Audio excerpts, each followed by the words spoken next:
Today on the Daily Scoop podcast from the Scoop News Group. From NASA chatbots and Treasury coding to drafting at OPM, a look at how federal agencies have deployed Anthropic's Claude. And the U.S. Secret Service begins recruiting for an AI working group modeled after DHS's previous AI core. It's Thursday, March 5th, 2026. Welcome to the Daily Scoop podcast, where you'll hear the latest news and trends facing government leaders. I'm the host of the Daily Scoop podcast, Billy Mitchell. Thanks so much for joining me.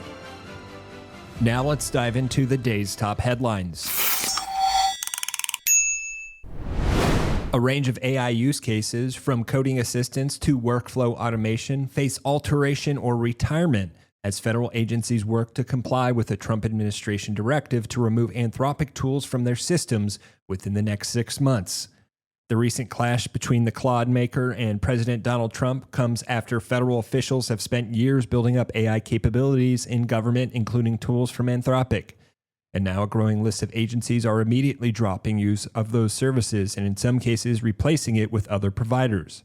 In recent days, the Department of the Treasury, the Office of Personnel Management, NASA, and the International Trade Administration all indicated to FedScoop that they have stopped or plan to stop using Anthropic technologies in wake of the ban announced via Truth Social.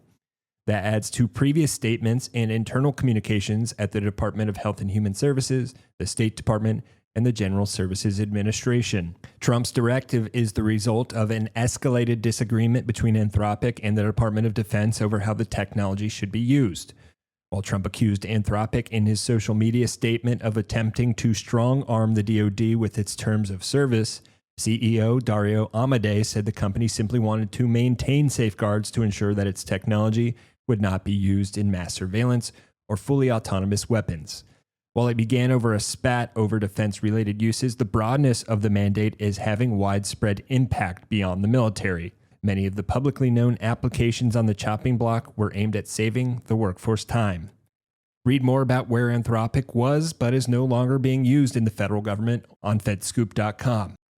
And now moving on to other news, the Secret Service is gearing up to launch what CIO and Chief AI Officer Chris Kraft is calling a new AI program, which will act as a working group that comes in and helps IT teams. Kraft told FedScoop at the Secret Service's headquarters Wednesday in Washington, D.C. that the group will consist of 10 members initially and will also be tasked with identifying areas of opportunity to implement AI and other emerging technologies. Kraft said that having that internal expertise will be really transformational for the Secret Service. The Secret Service already uses AI technologies for license plate identification, facial recognition, and other threat analysis. And the new AI group will focus on iterating existing identification. Kraft initially joined the Secret Service as acting CIO. At the end of 2025, he was sworn in and took on the official title of Chief Information Officer and Chief AI Officer. Prior to the Secret Service, the senior official held leadership roles at the Federal Emergency Management Agency and most recently at the Department of Homeland Security headquarters as acting CTO and deputy CTO of AI and emerging technology. At DHS headquarters, Kraft primarily focused on AI efforts and leading the DHS AI Core. The AI Core is said to have been the largest dedicated federal AI team at its height, comprising 50 positions that brought in massive interest. More than 14,000 applications were fielded, with many of those coming from big tech companies like Meta and Google. Kraft said the Secret Service is trying to generate interest for the new AI program, pointing to recent LinkedIn posts that direct potential applicants to job postings and other promotional tactics that were used when recruiting started for the AI Core. Kraft said the soon-to-be-formed AI working group should resemble the AI Core team at DHS headquarters, calling that a great model. During its time at DHS, the AI Core helped the agency build an enterprise-wide generative AI tool and assisted across components.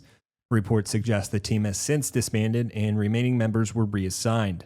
Like other agencies, DHS saw its workforce squeezed over the past year, losing more than 800 IT managers in 14 months and 12,000 workers overall since the start of 2026, according to the Office of Personnel Management's federal workforce data. For more news at the intersection of the federal government and technology, make sure to visit FedScoop.com. Thanks so much for tuning in to another episode of the Daily Scoop podcast, available on all podcast platforms. If you've already rated the podcast on your platform of choice, thanks so much. High ratings and good reviews of the show help more people to find it. The Daily Scoop podcast is a production of the Scoop News Group in Washington, D.C.